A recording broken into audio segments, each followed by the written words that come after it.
Ayan, may muriatic. Yan kasi na-stock na yung mga dumi.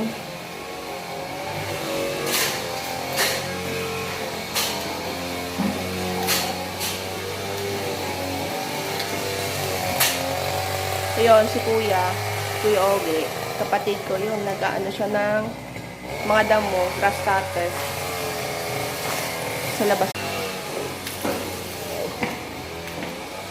Wala na kasi yung tumitira dito. So, ano lang tayo.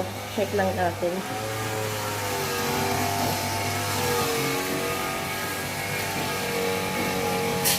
Daming buko. Daming buko. Ano? Yan, mag-isa. Ayun, maraming ano.